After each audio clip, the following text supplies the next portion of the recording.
The hum of the server racks was a low, constant drone, a mechanical heartbeat in the sterile silence of the deep space observatory. Outside, the world was a frozen canvas of white and charcoal, the vast, empty expanse of the polar night stretching to a sky choked with stars. I liked it here, the isolation, the sheer, unblinking clarity of the void above. It was just me, the machines, and the universe, a clean arrangement. I leaned closer to the primary display, my breath fogging for a moment on the cool glass. Patches of nothingness, cosmic deserts where matter and energy thin to almost theoretical levels. My current project involved a new generation deep space observatory, a marvel of sensitive instrumentation capable of picking up signals that would have been dismissed as noise a decade ago. It was supposed to confirm the emptiness, to refine our understanding of the universe's large-scale structure, to fill in the blanks with more blanks. But tonight, the blanks were talking back. A flicker, a tiny anomalous spike on the spectral analyzer, almost imperceptible against the rhythmic pulse of known cosmic microwave background. My brow furrowed. I tapped a key, isolating the frequency range. It was gone. A phantom, I told myself. Just a stray particle, perhaps a momentary power fluctuation, or the inevitable quantum weirdness inherent in any sufficiently sensitive instrument. These things happened. The universe was messy, even in its supposed emptiness. I logged it as a minor system anomaly, a footnote in the endless stream of data. My fingers, usually precise, hesitated for a fraction of a second over the keyboard. The air in the room, usually dry and cool, felt suddenly heavy, pressing in. I dismissed the sensation. Too much coffee, too many late nights. Hours crawled by, marked only by the shifting patterns on my screens and the growing stiffness in my neck. I was running a standard sweep of a particularly barren region, a sector designated Epsilon 7, known for its almost total lack of detectable matter. It was the ultimate cosmic desert. Then it happened again. Not a flicker this time, but a sustained, incredibly faint signal. It was a broad-spectrum emission, faint enough to be mistaken for background noise, but something about its character was utterly wrong. I pulled up the waveform, my eyes tracing the jagged peaks and valleys. It wasn't the smooth, predictable curve of thermal radiation. It wasn't the chaotic burst of a gamma-ray event. It wasn't the steady pulse of a pulsar, nor the signature of any known astrophysical phenomenon. This signal was complex, too complex. I leaned forward, my grip tight, as I gripped the edge of the console. My breath hitched in my throat. I ran it through the pattern recognition algorithms, expecting a match, a classification.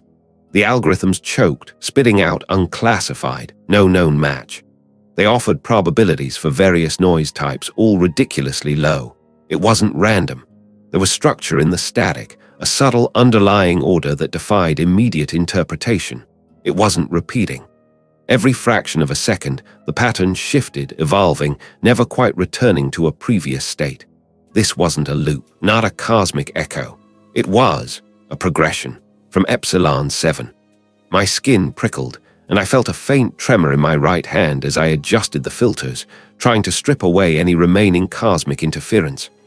I glanced out the reinforced window, beyond the snow-dusted antenna dishes, towards the distant, low-slung silhouette of the weather station. The aurora, usually a vibrant, dancing curtain of green and purple, was behaving wrong tonight. It pulsed with an unnatural, almost sickly amber, a color I'd never seen it take before, flickering erratically as if struggling to maintain its form. The sight gave me a peculiar, unsettling jolt. It felt connected, somehow, though I knew that was absurd. The aurora was atmospheric, the signal was galactic. My mind was making connections where none existed. The rational part of my brain screamed instrumentation error. It had to be. A faulty sensor, a software glitch, a stray bit of terrestrial interference bouncing off the ionosphere. I ran a full diagnostic on the observatory systems. Every subsystem reported optimal function. Calibrations were perfect. There was no error. My determined focus began to fray around the edges, replaced by a growing, unsettling anxiety.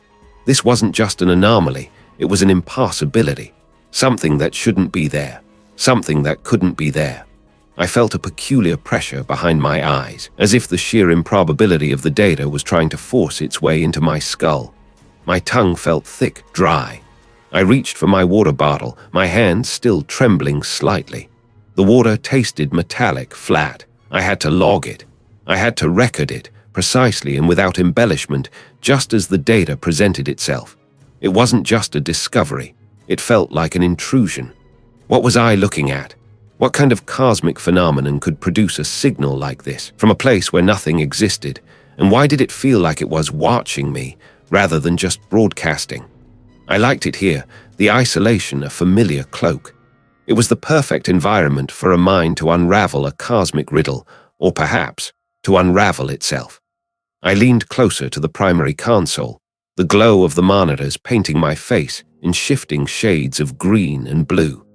The initial data dumped from the void signal had been massive, flood of information that had taken the observatory supercomputers nearly a full cycle to process. Most of it, I'd assumed, would be noise, an artifact of some distant, previously uncatalogued phenomenon, or perhaps a glitch in our own aging sensors. But even a cursory scan had hinted at something else, something that pricked at the edges of my scientific certainty. The first few days were a blur of caffeine and flickering screens. My fingers danced across the keyboard, pulling up spectrographs, frequency analyses, and waveform patterns. What I expected was chaotic noise, the random scatter of cosmic background radiation, or the predictable, elegant decay of a pulsar. What I found instead was structure, not the neat, repeating patterns of a known stellar object, nor the jumbled static of interstellar dust. This was different. It was like looking at a sand dune and seeing, embedded within its grains, the intricate lacework of a spiderweb. The signal defied categorization. It wasn't radio waves, not precisely. Nor was it gravitational ripples or neutrinos or any other energy signature I recognized. It possessed characteristics of all of them, yet none fully.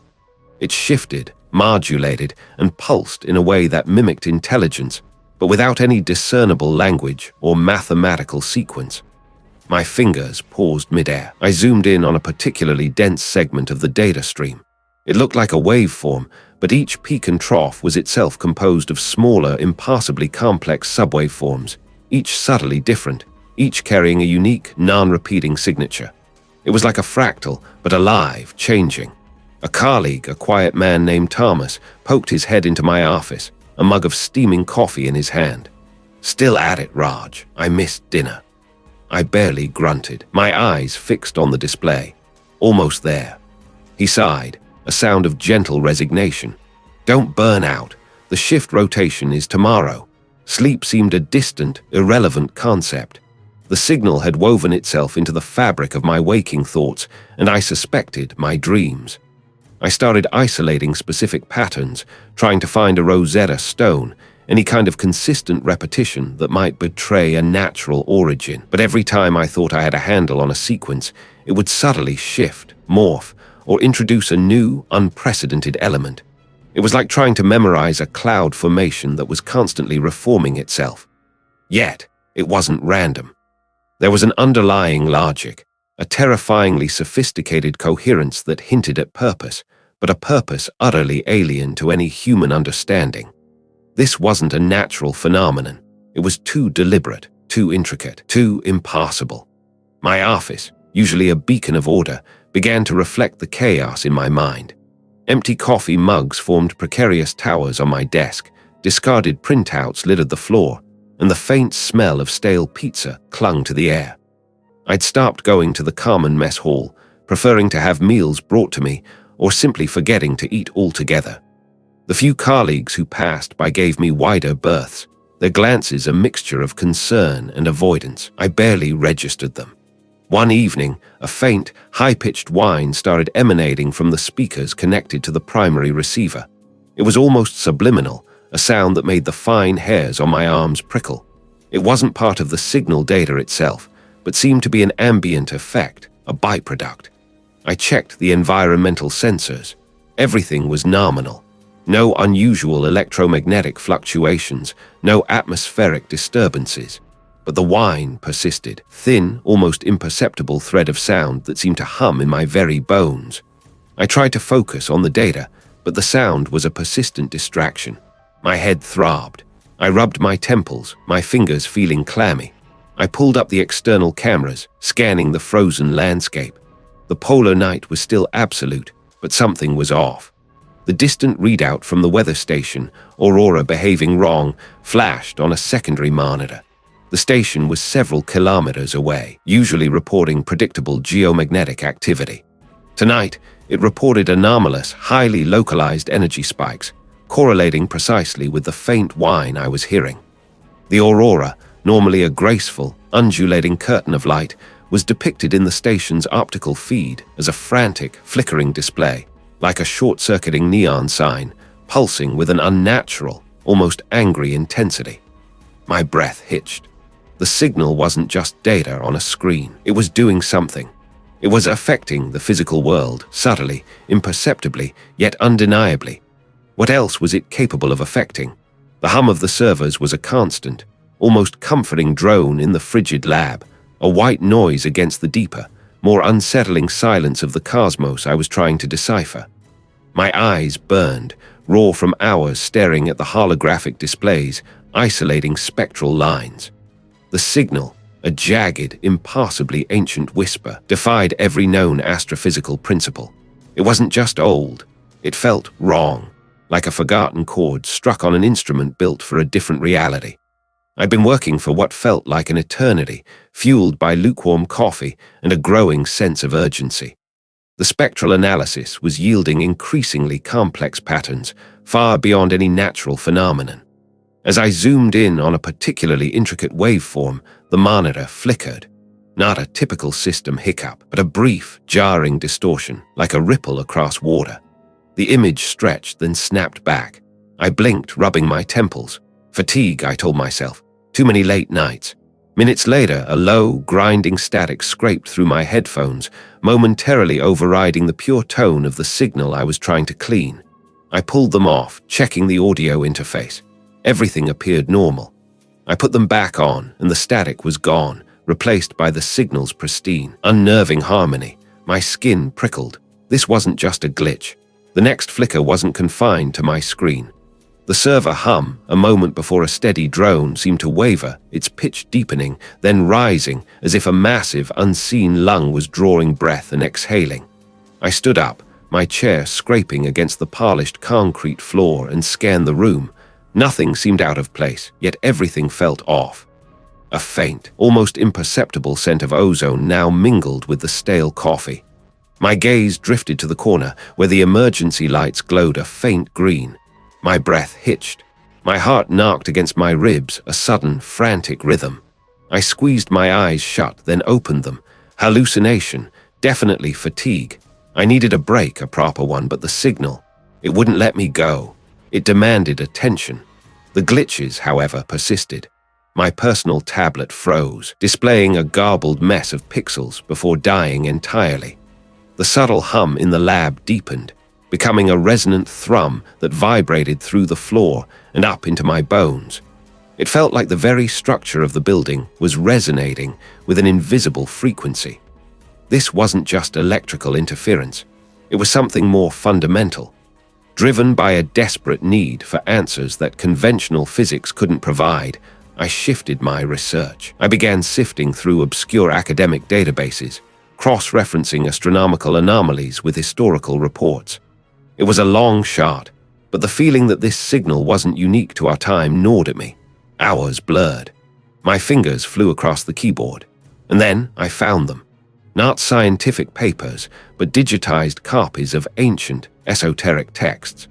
Written in a brittle, spidery script, detailed a forgotten civilization's descent into madness, driven by the reverberations from the empty places that caused their skylights to twist and their machines to weep.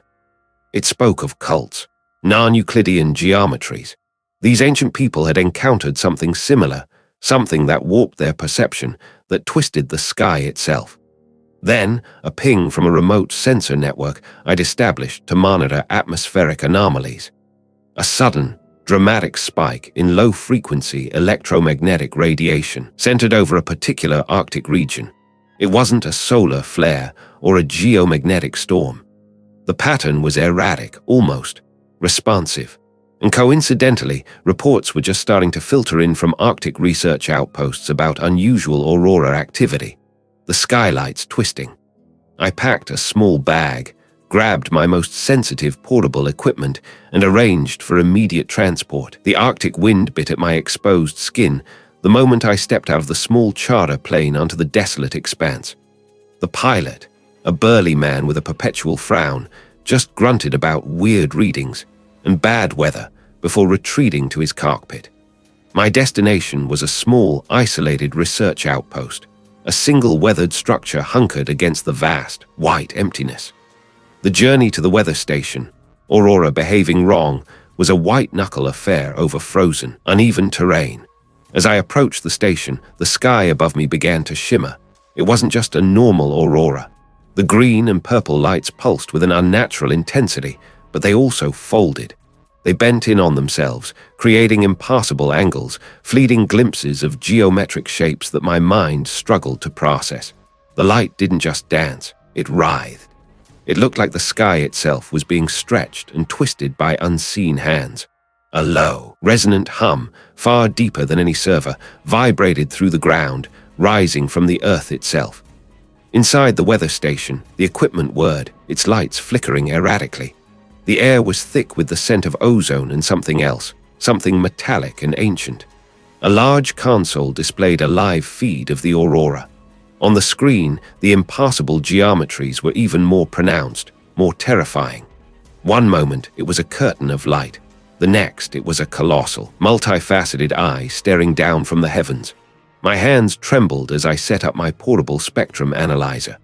The readings were off the charts, chaotic, yet contained within them was the unmistakable, complex signature of the signal.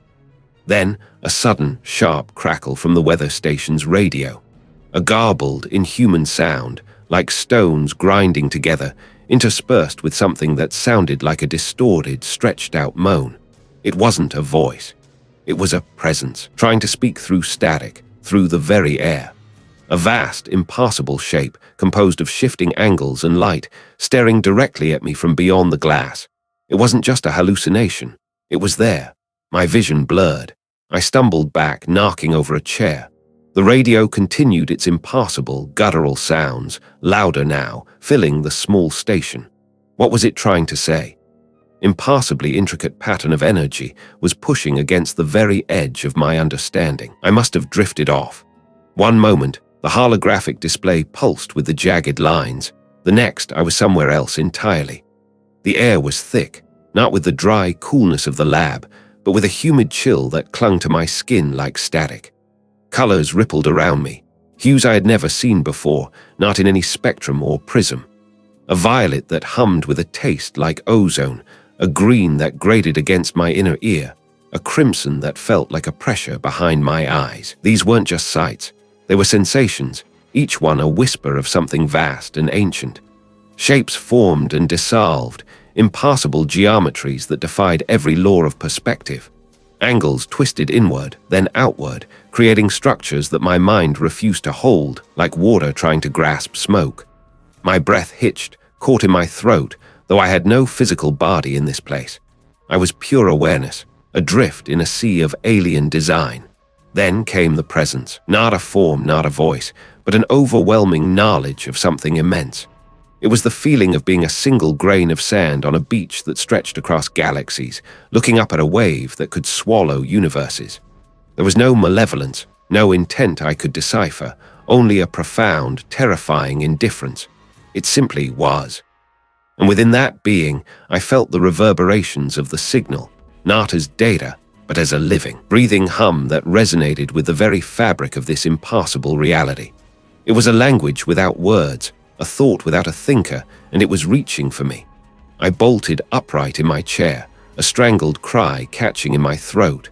My hands flew to my face, expecting to find it slick with sweat, but my skin was cool, almost clammy. My heart hammered, a frantic drum against my ribs, struggling to remember the rhythm of a normal beat. The lab, with its familiar screens and blinking lights, felt foreign, fragile. The dream, if it had been a dream, had left a residue, a faint metallic tang on my tongue, and a persistent echo of those impassable colors behind my eyelids. I stood, my legs stiff, and stumbled towards the small kitchenette. I blinked hard. It settled back into solid laminate. Just fatigue, I told myself. Days blurring into nights, fueled by stale coffee and the relentless pursuit of an answer. The toll was mounting, but the visions persisted. A subtle shimmer in the air just beyond my peripheral vision. The drone of the air conditioning would occasionally deepen, distorting into a low, guttural murmur that vibrated in my teeth, a sound that felt both ancient and utterly new. I'd whip my head around, my muscles tensing, only to find the lab exactly as it should be, bathed in the steady glow of the monitors. I started to doubt my own perceptions. There was my mind simply unraveling under the strain. I was Raj, the astrophysicist, grounded in data, in observable phenomena. Yet what I was experiencing defied observation, defied reality. It was all internal, a slow poison seeping into my thoughts, twisting what was real. A sudden, urgent thought surfaced. The signal. It wasn't just a distant transmission anymore. It was here, inside my head, shaping my very consciousness. I needed a baseline, something external, something undeniable to anchor myself. My eyes fell on the regional weather reports I'd minimized hours ago. A strange anomaly had been reported from the north, near one of the remote monitoring outposts. The aurora behaving wrong. It was a long drive, the old pickup truck rattling over frozen gravel roads, the landscape a desolate expanse of snow and skeletal trees. My mind raced, trying to find a logical connection, a scientific explanation for what I was experiencing. Maybe the signal wasn't just electromagnetic. Maybe it was affecting local fields, atmospheric conditions, even perception. The weather station, aurora behaving wrong, was my last hope for an objective data point. When I finally arrived, the small, prefabricated structure was a solitary beacon against the encroaching twilight. The wind howled, whipping snow into stinging eddies. I could see the sky, and even from a distance, the aurora was not right. It pulsed with an intensity I'd never witnessed, its usual greens and purples interwoven with streaks of impassable crimson, a deep, unsettling hue that seemed to burn with an inner light.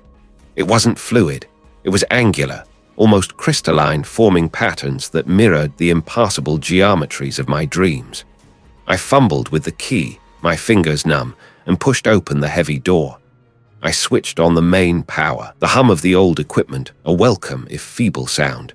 I hurried to the main console, pulling up the atmospheric readings, the magnetic field fluctuations. The numbers swam before my eyes, but one thing was clear. The local magnetic field was in chaos, fluctuating wildly, not in any natural pattern. And then a sound. Not from the equipment, not from the wind outside. It was a low, resonant thrum that seemed to originate from everywhere and nowhere, vibrating deep in my bones. I looked up, my gaze drawn to the main window that overlooked the vast, frozen expanse. The aurora flared directly overhead. It wasn't just light anymore. It was forming, solidifying. Those impassable angles from my dreams were etched across the sky, vast and terrifying. They pulsed with that crimson light, growing, expanding, reaching down. And within them I felt the presence again, but this time it wasn't a whisper in my mind. It was a roar, a direct assault on my senses, a revelation of immense scale. The universe was not empty. It was inhabited by things that defied the very concept of life. I stood there, frozen, my breath fogging the cold glass, as the sky itself became a canvas for truths no human mind was meant to comprehend. The signal wasn't just sending data, it was showing me. A vast, unblinking eye seemed to open within the crimson light, not made of flesh or bone, but of pure, ancient thought, staring directly into my soul. It was a glimpse into the true nature of reality, and it shattered every assumption I had ever held.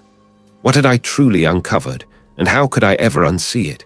The air was thick, not with the dry coolness of the lab, but with a humid, earthy musk that clung to my nostrils.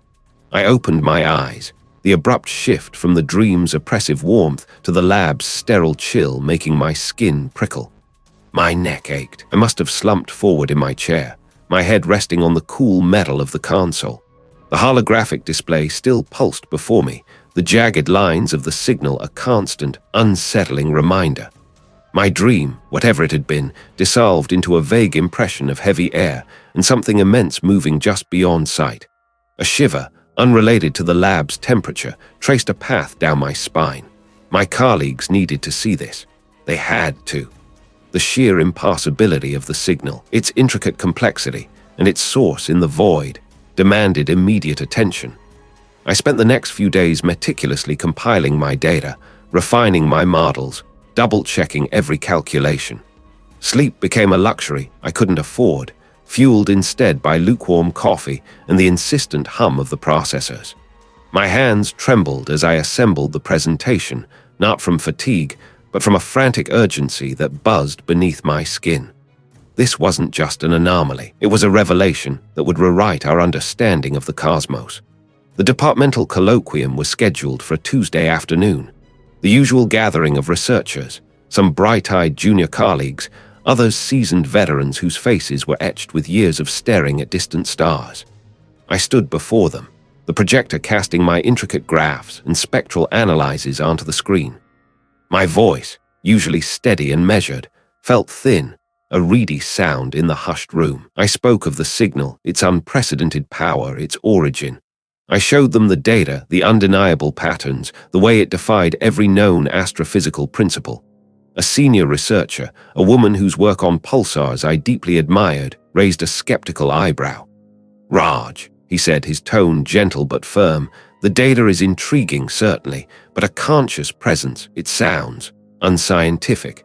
I felt a flush creep up my neck. "But the patterns," I insisted, my voice rising, "they aren't random noise. They're too ordered, too specific. It's a language, a complex living thing pushing against reality itself." My words tumbled out, faster now, laced with an intensity that I knew bordered on hysteria. I could see the shift in their expressions from polite interest to a growing unease. A junior colleague fidgeted in his seat. The department head cleared his throat, his gaze lingering on me a moment too long. They weren't seeing the data. They were seeing me.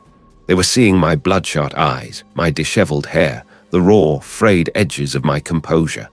I was speaking a truth they weren't equipped to hear, or perhaps weren't willing to acknowledge. The air in the room grew heavy, not with scientific inquiry, but with a palpable sense of judgment. The questions that followed were polite, dismissive. They suggested equipment malfunctions, unknown natural phenomena, even psychological stress. They offered to review my setup, to connect me with resources for overwork. No one challenged the data directly, but they utterly rejected my interpretation. It was as if I had spoken in a forgotten tongue, and they had simply nodded along, waiting for the gibberish to end. The isolation began subtly. Emails went unanswered. Invitations to collaborative projects ceased. My access to the primary research servers, once seamless, now required multiple layers of authorization, often denied. The department head suggested a sabbatical, a euphemism I understood perfectly.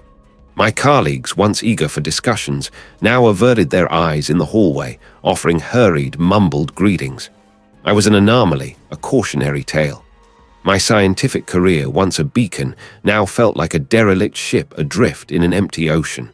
But the signal persisted. It hummed in my private lab, a silent, relentless presence. It was real, more real than the faces that now shun me. If mainstream science couldn't, or wouldn't, acknowledge it, then I would find another way. My search led me away from the pristine, peer-reviewed journals and into the dusty, forgotten corners of knowledge. My fingers, stained with ink from old manuscripts, traced forgotten symbols, patterns that hinted at forces beyond human comprehension. I frequented an old, independent bookstore on the edge of the city, its shelves groaning with volumes, the university library deemed too esoteric. The owner, a gaunt man with a perpetually quizzical expression, seemed to understand my desperate hunger without needing words. He'd point me to sections on pre-human civilizations or unseen dimensions. It was in one of these brittle, leather-bound tomes, a supposed translation of a lost culture's creation myth, that I found it. descriptions of a vast, slumbering consciousness, not born of stars or galaxies, but predating them, residing in the unlight between worlds. It spoke of reality as a thin membrane, easily torn, and of beings whose true forms were an affront to perception, whose dreams bled into our waking world. The text described phenomena, distortions of natural law that accompanied the stirring of these entities. And then, a flicker on my laptop screen, an obscure news article I'd stumbled upon during a late-night internet dive, resurfaced in my mind. It was a brief mention, dismissed as a curiosity, but now it struck me with the force of a physical blow. The article detailed unusual atmospheric activity, inexplicable light shows far north, and specifically the weather station, Aurora, behaving wrong. The words resonated with a terrifying clarity. The ancient texts spoke of the sky itself twisting, of the very fabric of the world becoming porous when the vastness stirred. There was this happening now. What else had these ancient cultures known that we had so conveniently forgotten? The colleague across the table had simply blinked, a slow, deliberate movement that conveyed a practiced dismissal. My words, so fervent just moments before, seemed to hang in the air, deflated and hollow. They hadn't heard the urgency, the profound, unsettling truth I felt vibrating in every data packet. They only saw a man too deep in his work, chasing phantoms in the static. I felt a cold knot tighten in my stomach, a familiar ache of isolation. "Raj," the colleague had said, their voice calm, almost patronizing, "you're seeing patterns where there's only noise. The human brain does that. It seeks order." I hadn't bothered to argue further. The conviction in their eyes was as unshakable as my own. What was the point? I retreated to my terminal, the low hum of the servers a more understanding companion than any human voice. They couldn't feel it, couldn't sense the immense, deliberate pressure of something trying to communicate, but I could. It pulsed in the data, a rhythm that was slowly, insidiously becoming my own. Days blurred into a single, extended vigil. The outside world receded, replaced by the glow of monitors and the endless scroll of anomalous data. My workspace, a cramped corner filled with blinking lights and the faint scent of ozone, became my entire universe. I ate standing, slept in fitful, short bursts on a worn office couch, and woke each time with the same gnawing certainty. The signal was there, waiting. It was a lark, and I just needed the right key. I pored over the algorithms, tweaking, adjusting, trying every permutation I could conceive. The existing frameworks were useless. This wasn't a terrestrial encryption. It wasn't even a mathematical sequence in the way we understood numbers. It was something else entirely, a structure woven from pure concept, a language of being rather than speaking. My fingers danced across the keyboard, driven by an almost feverish intuition that felt less like my own thoughts and more like a subtle current guiding my hands. A faint, metallic tang began to prickle the back of my throat. Outside, the world was changing, too. Reports from the nearest weather station, Aurora behaving wrong, started filtering in, vague and unsettling. The sky above the Arctic Circle, usually a predictable canvas for the northern lights, was now displaying erratic, impassable hues. Greens bled into purples, then shifted to an unnerving, pulsating crimson that had no natural explanation. The station's automated sensors were reporting atmospheric disturbances that defied meteorological models, a constant, low-frequency tremor in the very air. I barely registered the news beyond a fleeting, abstract sense of disquiet. My universe was entirely contained within the signal. I had been attempting to map the signal's most complex, repeating substructures onto a neural network model, a desperate, long-shot attempt to find patterns beyond linear progression. My eyes burned, gritty and dry. My head throbbed. I was on the verge of giving up, telling myself I was insane, when a small, almost imperceptible flicker on the primary display caught my attention. It wasn't a line of code. It wasn't a graph or a chart. It was a feeling. A sudden, overwhelming surge of comprehension that bypassed my optic nerves entirely and slammed directly into my consciousness. My breath hitched. My hands froze above the keyboard, trembling. The metallic taste in my mouth intensified, bitter and coppery. This wasn't a decipherment in the traditional sense. It was a download, an invasive, unfiltered stream of pure alien thought. My brain struggled to process the sheer volume, the crushing weight of it. The first concept hit me like a physical blow: futility. Not just the futility of my efforts or of human endeavor, but the inherent cosmic futility of everything. Our struggles, our loves, our fleeting triumphs, our entire species less than a whisper in a hurricane. We were an accident, an anomaly of no consequence, destined for an oblivion that wouldn't even register our passing. My vision blurred at the edges, the fluorescent lights of the room seeming to dim. Then came the next wave. Scale. Not just astronomical distances, which I understood intellectually, but a scale of being. There were entities, it implied, that predated light, whose consciousness spanned epochs that would render the age of our universe a mere tick of a clock. They weren't gods, not in any sense of benevolence or malice, but simply existed. Vast, indifferent, slumbering, their dreams perhaps shaping reality itself without ever acknowledging the ephemeral motes of life that flickered within their unfathomable reach. It was terrifying in its absolute, soul-crushing indifference. It was the horror of being utterly, completely irrelevant. My chest tightened. I gasped, a ragged, involuntary sound. The air felt thin, sharp, as if it were being leached of its oxygen. My skin crawled, 1,000 tiny insects scurrying beneath the surface. I felt small, so incredibly small and fragile. The floor beneath my feet seemed to sway, the solid ground dissolving into an illusion. Outside, a faint, pulsing glow began to seep through the blinds. It was the weather station, aurora behaving wrong, intensifying, bleeding an impassable, sickly yellow through the night sky. The hum of the servers seemed to deepen, to take on a resonant, guttural tone that vibrated in my teeth. The final concept was the most insidious: impermanence, not just of life, but of reality itself. What we perceived as solid, as constant, as the very laws of physics were merely temporary constructs. It implied that the universe wasn't just big, it was wrong. A delicate, shimmering veil that could be torn not by force, but by a simple shift in perception. I choked, a dry, rasping sound. My stomach churned, threatening to revolt. The world I knew, the carefully constructed edifice of science and reason, was collapsing around me, not with a bang, but with a horrifying, silent unmaking. What else was hidden in that signal? What other truths lay waiting to unravel the very threads of my existence? They couldn't feel it, couldn't sense the immense, deliberate pressure of something vast and ancient, a presence that now seemed to coil around the very data streams I was trying to pass. My colleagues, with their polite skepticism and their insistence on empirical verification, were just noise. They hadn't seen the impossible patterns coalesce, the mathematical structures that defied known physics yet somehow worked, describing a reality that shifted and bled at the edges of their understanding. Sleep became a forgotten luxury.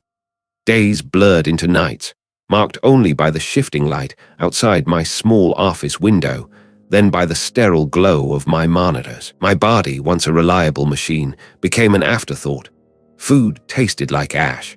I remembered eating sometimes, but the act felt distant, like watching a stranger perform a chore.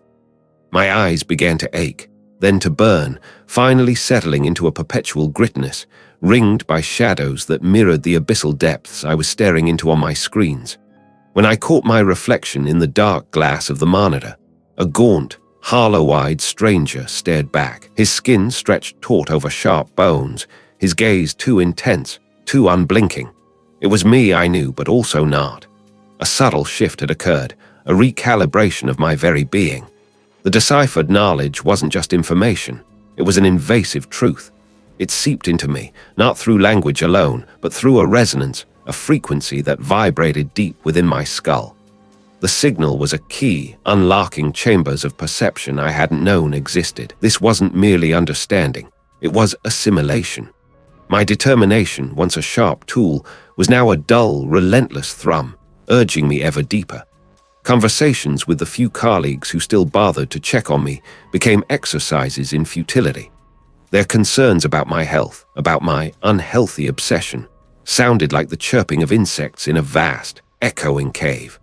I nodded, mumbled non-committal answers, my mind already miles away, tracing the phantom lines of the signal's influence across the cosmos. Their world, with its petty squabbles and mundane anxieties, seemed impossibly small, a fragile bubble ready to pop. What did their promotions matter, their grant proposals, when the very fabric of existence was a lie woven by something ancient and unknowable? The first subtle distortions began innocuously enough. A flicker in my peripheral vision, gone before I could properly register it. The grain of the wood on my desk, for a fleeting moment, appearing to shift and writhe like a colony of unseen insects. I blinked, rubbed my eyes, attributed it to exhaustion. But the occurrences grew more frequent, more insistent.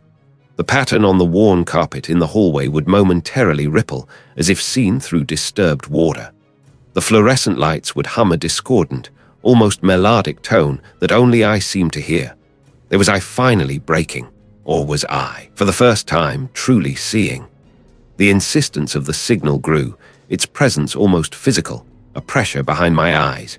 It seemed to guide me, to pull me towards certain datasets, certain coordinates. It led me to the remote log files from a particular research outpost, a small, isolated weather station, Aurora behaving wrong. The reports were sparse, technical, detailing anomalous energy readings and unusual magnetic fluctuations. But what truly caught my attention were the notes on the Aurora itself.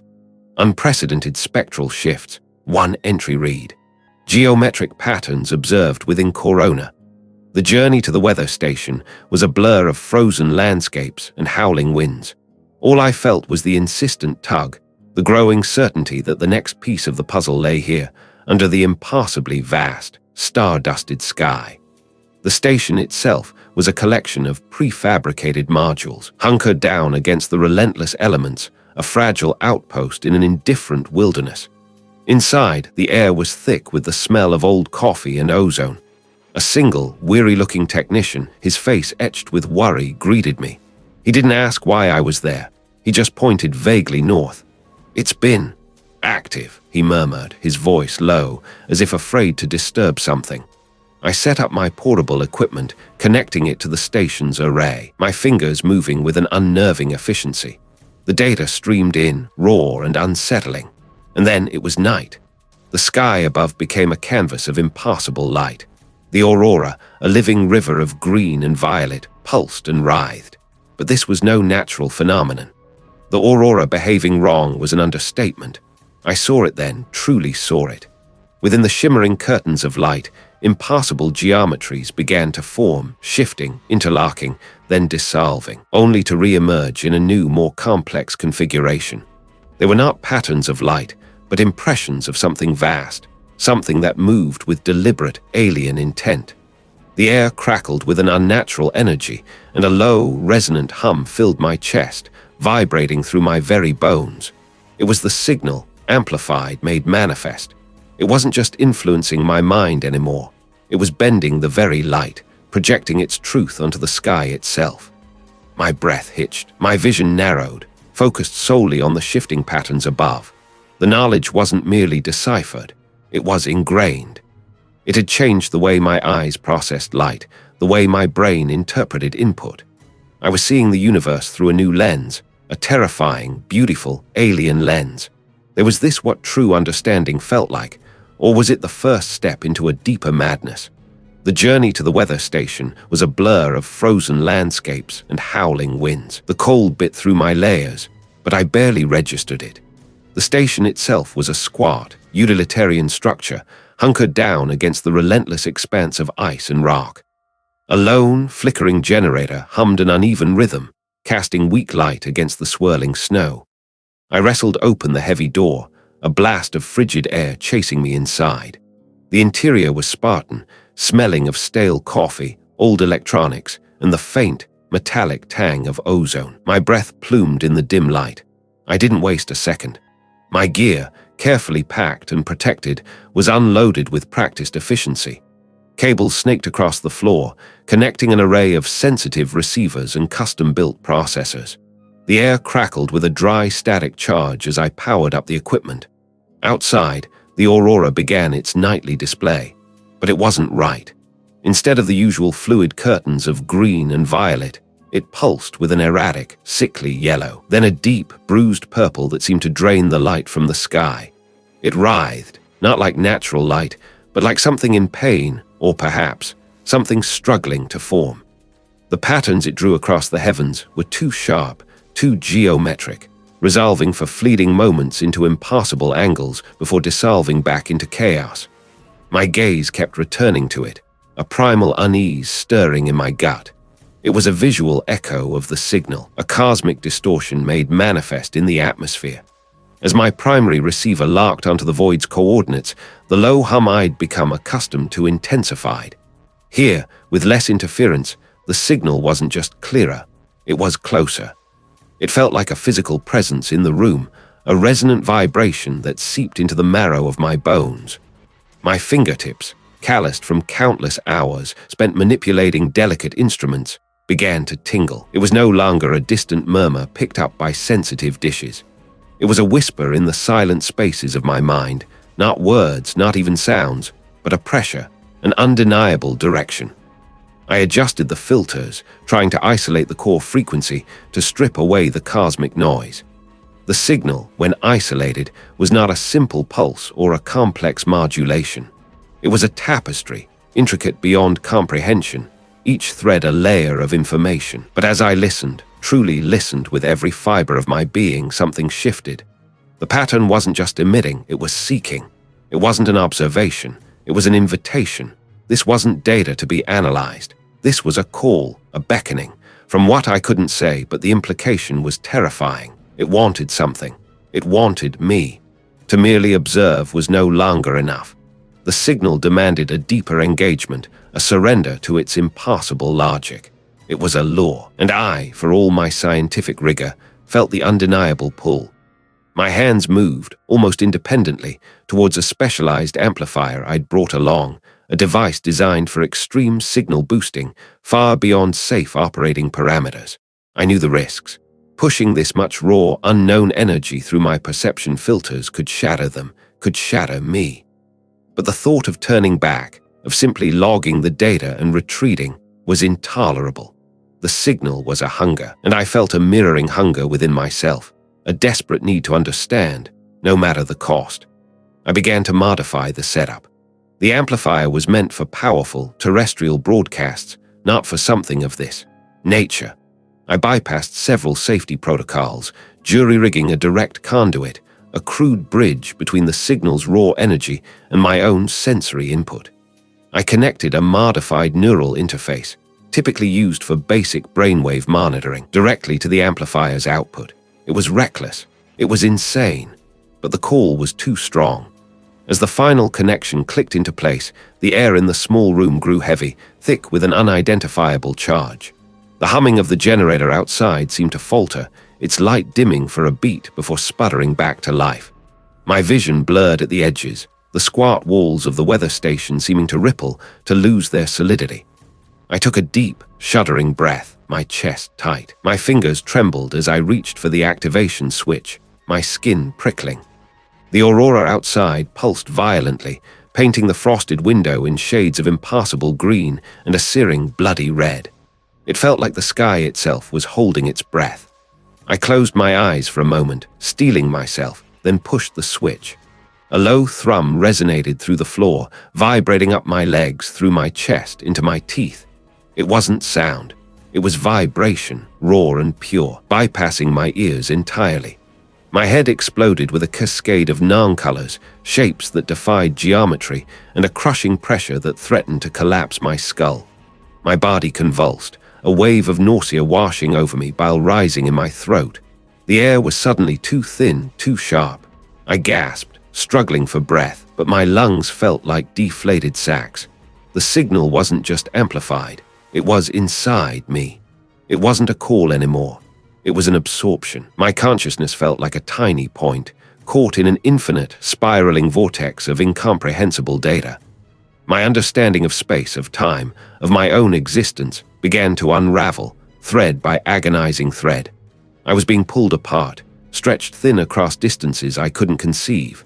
The weather station, the snow, the earth itself, all became a distant, fragile dream. Was this what it meant to understand? Was this the truth it had beckoned me towards? This utter dissolution of self into something vast, ancient, and utterly indifferent? My vision swam, the pulsating light from the aurora outside now seeming to emanate from within my own mind, forming impassable glyphs that burned themselves onto my retinas. What was I becoming? And what, precisely, was becoming of me?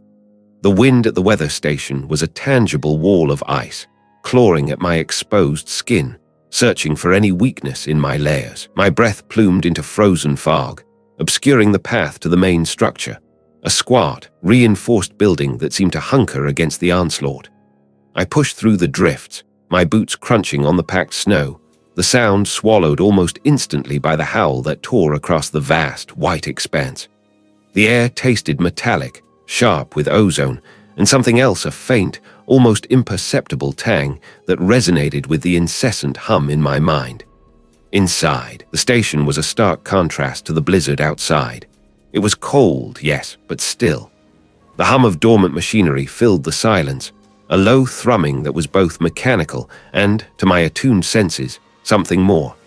Dust motes danced in the weak beam of my headlamp, caught in the perpetual twilight of the Arctic night. I had brought the specialized signal amplifiers, the custom-built receivers, everything I needed to bridge the gap, to pull the impassable signal into sharper focus. This was it, the culmination of weeks of relentless pursuit. I set up my gear in the main observation room, a circular space ringed with inactive monitors. Outside the thick, reinforced glass, the sky was a canvas of inkai black, peppered with stars so bright they seemed to burn holes in the fabric of night. And then the aurora began. It wasn't just a shimmer of green and purple. This was the aurora behaving wrong. It started as a ripple, a faint tremor in the upper atmosphere, quickly intensified. Colors bled into each other, shifting with an unnatural urgency, reds deepening to clouded burgundy, greens pulsing with a sickly yellow. It twisted, not in gentle waves, but in jagged, angular motions, like a broken kaleidoscope. Streaks of light shot across the sky, leaving phantom afterimages that lingered, a visual echo of something profoundly disturbed.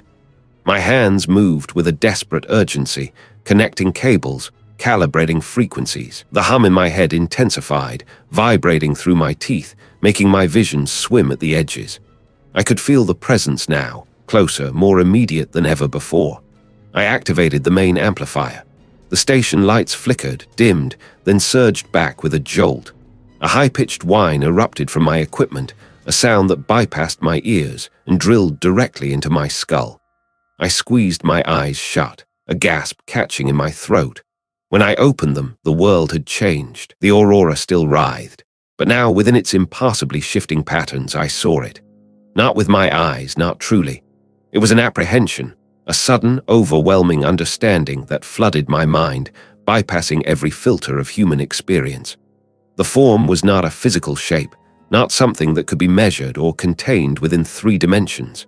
It was a structure, a geometry of pure thought, vast beyond comprehension, impassably intricate. It was the scaffolding of reality, the underlying syntax of existence itself, made manifest not as a visual entity, but as a cognitive imprint.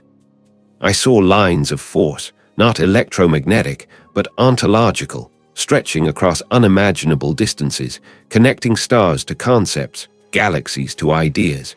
It was a living architecture, not built from matter, but from the very principles that govern matter. My mind struggled, convulsed against the influx. It was like trying to fit an ocean into a thimble or grasp the entirety of a universe with a single thought. A wave of nausea swept over me, so profound it buckled my knees. My stomach roiled, my skin prickled with an icy sweat. My vision blurred, not from tears, but from the sheer, overwhelming wrongness of what I was perceiving. The form wasn't malevolent in a human sense, it simply was. It was the cosmic loom, weaving the fabric of all that is, and my perception of it was tearing my own mind apart. And then, the purpose. It wasn't communicated through words, but through an undeniable, terrifying clarity that settled into the deepest parts of my being. This entity wasn't here to destroy or conquer or even to interact. It was here to reshape. Slowly, inexorably, it was redrawing the lines of reality, shifting the very foundations of what was possible, what was true. Our universe, our laws of physics, our understanding of time and space, they were merely temporary arrangements, fleeting patterns in a grander, incomprehensible design. Less than dust motes. We were an ephemeral flicker, a momentary eddy in a cosmic current so vast, so ancient, that our entire existence was an unremarked breath in its endless slumber. The reshaping was not for us, or against us. It simply was. We were incidental, a tiny, fragile vibration on a grand instrument being tuned to a different, unimaginable chord. My head throbbed, a relentless hammer against my temples. I felt a pressure building behind my eyes, as if they were trying to expand beyond their sockets. Every nerve ending screamed, overloaded with data that had no human equivalent. The air in the room felt thick, heavy, as if the very atoms were being reconfigured around me. The aurora outside pulsed, a final, blinding flash of pure, alien light, then settled into a more familiar, though still disturbing, green glow. The high-pitched whine from my equipment died down to a low thrum. I slumped against the console, trembling, my fingers digging into the cold metal. My breath came in ragged gasps. The world outside, the stars, the snow, the aurora, it all seemed like a flimsy facade, a thin veil over an unbearable truth. What had I truly seen, and what did it mean for the veil to thin even further? I pushed through the final gust, the heavy door groaning in protest as I wrestled it open, a blast of warm, stale air rushing out to meet me. Inside, the relative quiet was a shock after the howl of the exterior, broken only by the low hum of machinery and the distant clatter of a keyboard. My colleague, the station chief, looked up from a bank of monitors, his face etched with a weariness that went beyond mere lack of sleep. His eyes, usually sharp and focused, held a glazed, distant quality I'd come to recognize. He didn't offer a greeting, just a slow, almost imperceptible nod before turning back to the screens. They pulsed with data I barely registered, graphs and charts charting atmospheric pressures, wind speeds, geomagnetic fluctuations. All the usual metrics, yet I knew with a terrible certainty that they were utterly meaningless now. "Raj," he murmured, his voice flat, devoid of its usual booming authority. I made it. He didn't ask why I was here or how I'd known. He simply accepted my presence as if it were an inevitability, another strange piece in an increasingly fragmented reality. I shucked off my outer parka, the heavy fabric feeling like a leaden shroud.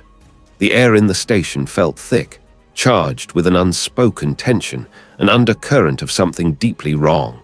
It wasn't just the cold outside, or the isolation. It was a pervasive, creeping dread that seemed to seep from the very walls, clinging to the air like a fine dust. "The aurora," I managed, my voice rough. "Is it behaving wrong?" He finally looked at me, a flicker of something like understanding, or perhaps just resignation, in his eyes. He gestured vaguely towards a large panoramic window that dominated one wall of the control room, usually offering a spectacular view of the polar night. Tonight, it was a canvas of impassable light. I walked towards it, my boots crunching softly on the anti-static matting. The sight that greeted me stole the air from my lungs. The aurora borealis was indeed there, but it was not the familiar dance of greens and purples I knew. This was a spectacle of raw, untamed energy, a swirling maelstrom of hues that defied terrestrial physics. Deep, bruised violets pulsed alongside sickly yellows and oranges that burned with an internal, sunless fire.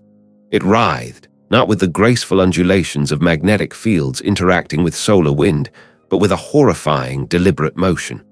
It shifted, coalesced, then tore itself apart in impassable geometries. There were shapes within it. Not clear, defined forms, but suggestions, fleeting impressions of things too vast, too intricate to fully grasp. My breath hitched. It was a gaping maw, a silent scream, 1,000 eyes all at once, and it filled the entire sky. "It started about a week ago," the station chief said, his voice a low monotone behind me. "Just faint at first. Then, this." He made a sweeping gesture towards the window, as if to encompass the utter cosmic blasphemy unfolding above us. "The readings are off the charts. Geomagnetic anomalies, atmospheric disturbances. Nothing makes sense. The instruments are screaming." I could feel a subtle pressure building behind my eyes, a familiar throbbing that signaled the entity's increasing proximity, its growing reach. It wasn't just in my head anymore. It was out there, for everyone to see, a terrifying, beautiful scar across the fabric of the night. The veil, indeed, was thinning. "The crew," I started, but my words trailed off. I didn't need to ask. I could feel the shift in the air, the collective unease.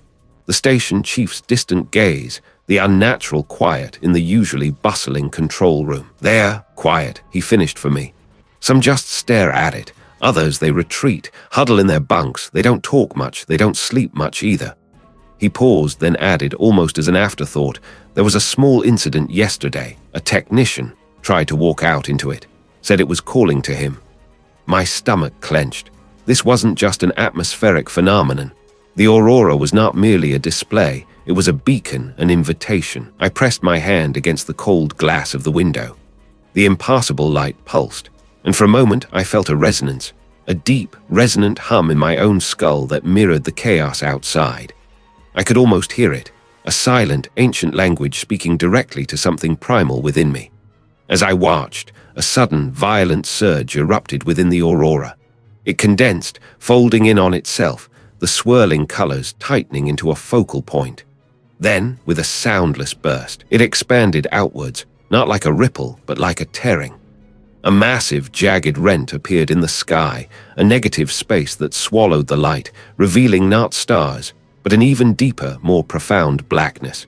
It was a wound in reality itself, a glimpse into something that should not be seen. Through that rent, for a fleeting, horrifying second, I saw it. Not a shape, not a form, but an absence of form, a crushing weight of non-existence that seemed to stretch beyond comprehension. It was a presence so utterly alien, so vast, that my mind recoiled, threatening to shatter. It was the source, the impassable entity, briefly exposed, and it was looking back. The station chief gasped beside me, a raw, choked sound. He had seen it too. Others in the control room, drawn by the sudden, dramatic shift in the light, now stared, frozen, at the window. Their faces were masks of dawning comprehension and utter, unadulterated fear. The silent screams echoed in the room, louder than any sound. The tear in the sky held for another agonizing moment, then slowly, reluctantly, began to stitch itself back together, the impassable aurora resuming its writhing dance, as if nothing had happened. But it had. We had all seen it. What would happen now that the barrier between worlds had visibly fractured for all to see? And what would the entity demand of those who had witnessed its momentary reveal? My stomach clenched. A cold dread, far deeper than the Arctic chill, seeped into my bones. This was a contagion, a creeping influence that permeated the very air, twisting minds, drawing people towards an unthinkable abyss. The aurora was not merely a display. It was a disruption. I stood at the observation window of the weather station, aurora behaving wrong, the heavy glass vibrating faintly against my fingertips. The storm outside had intensified, a blinding, swirling whiteout that swallowed the horizon. But above it, through a rent in the clouds, the aurora pulsed with a malevolent, impassable luminescence. It was no longer green or even violet. It was a shifting tapestry of colors that defied the spectrum hues that seemed to absorb light rather than emit it, patches of absolute blackness that writhed like living things within the vibrant, sickly glow. The air inside the station felt thick, humid despite the frigid exterior, pressing against my eardrums. A low hum resonated from the very structure of the building, a sound that wasn't mechanical, but seemed to come from the deepest strata of the frozen earth itself. It made the small hairs on my arms stand on end. I glanced at the control panels, the readouts flickering erratically. Temperature sensors spiked and plummeted, atmospheric pressure gauges spun like broken compasses, and the wind speed indicator shuddered, then froze at an impassable zero even as the storm raged. My breath hitched. The large panoramic window, usually a clear portal to the desolate landscape, now seemed to ripple. The lines of the distant, snow-covered mountains, barely visible through the swirling white, began to waver, then bend. Not a distortion of light, but a physical warp. A peak I knew to be conical elongated into an impassable spire, then flattened into a jagged, two-dimensional shard before snapping back, just as abruptly, to its familiar shape. My eyes ached, trying to reconcile the conflicting images. This wasn't an illusion. This was the world itself forgetting its own geometry. I pressed my forehead against the cool glass, trying to anchor myself. The hum deepened, and a faint, high-pitched whine joined it, like distant, suffering machinery. But there was no machinery out there, only ice and rock. My vision swam. The floor beneath my feet felt unstable, shifting with an imperceptible tremor that was more unsettling than any earthquake. It was a sensation of the ground itself becoming fluid, losing its solidity. I closed my eyes, but the shifting sensation persisted, a deep-seated nausea rising in my throat. When I opened them again, the aurora had changed further. It had coalesced, not into a defined shape, but into a vast, silent maw of swirling, light-devouring colors. And from its depth, something emerged. Not a creature, not a form, but a presence. It didn't speak in words, but in a flood of non-concepts, of truths that ripped at the fabric of my sanity. I saw, for a fleeting, terrifying instant, not the universe I knew, but a fractured, impassable architecture of endless, non-Euclidean spaces, where stars were mere motes of dust clinging to the skin of colossal, slumbering entities. My knees buckled. I gripped the window frame, my grip tight. This wasn't merely a signal I had detected. It was an awakening. The presence, the source of the signal, was not content to merely observe from afar. It was here.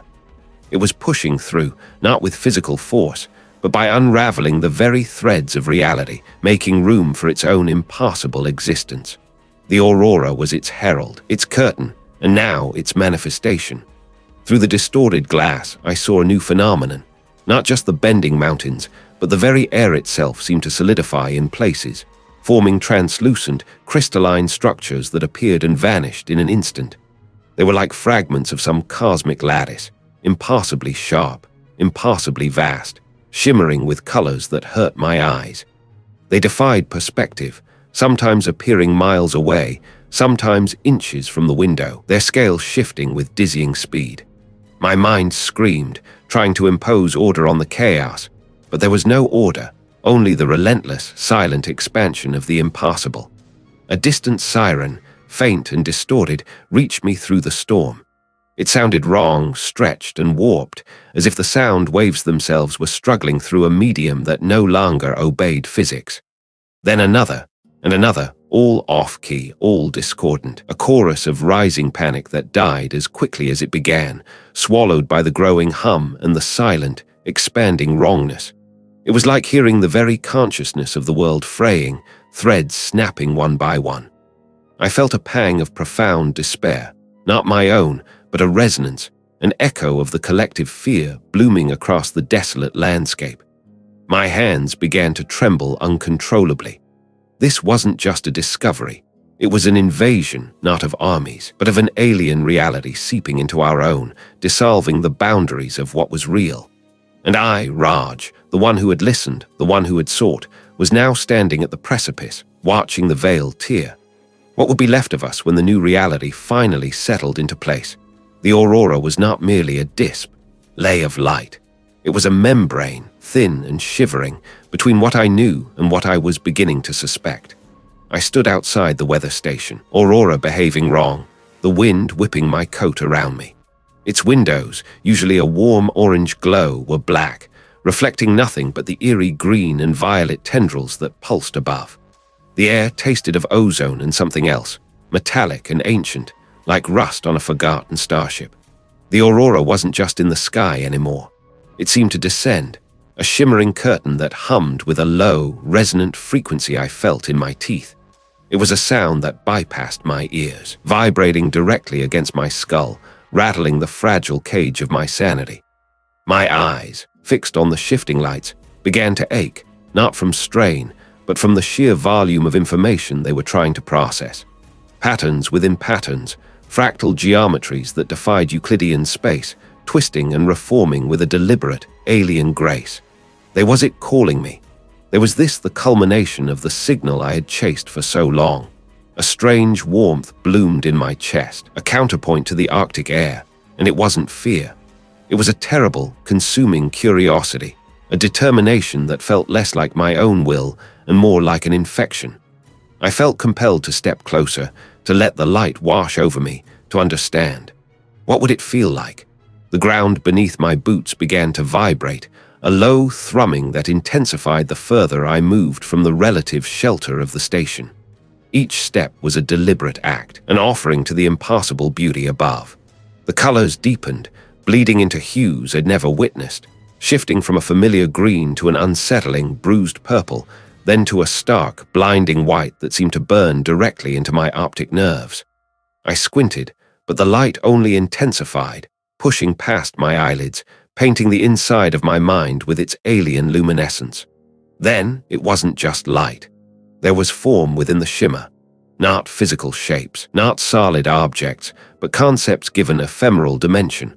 Vastness, pressure, an unfathomable age that compressed millennia into a single, agonizing breath. I saw structures that weren't structures, entities that weren't entities, merely echoes of consciousness too grand to be contained by mortal senses. My mind struggled, then buckled under the weight of it.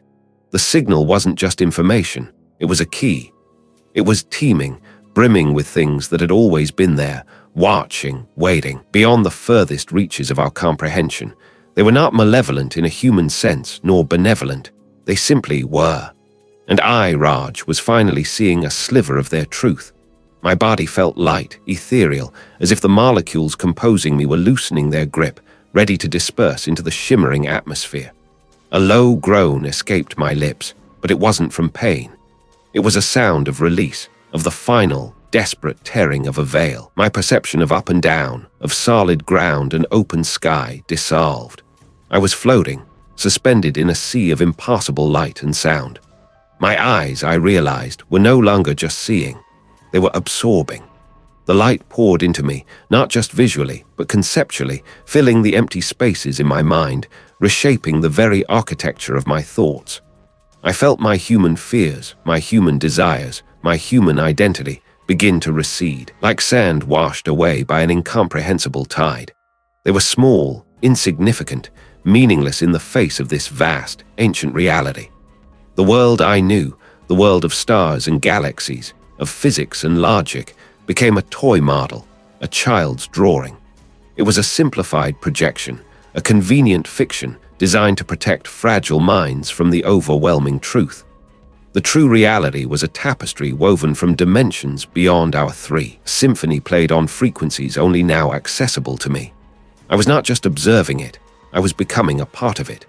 My hands, when I finally looked at them, seemed to shimmer at the edges, translucent, catching the strange light in unsettling ways.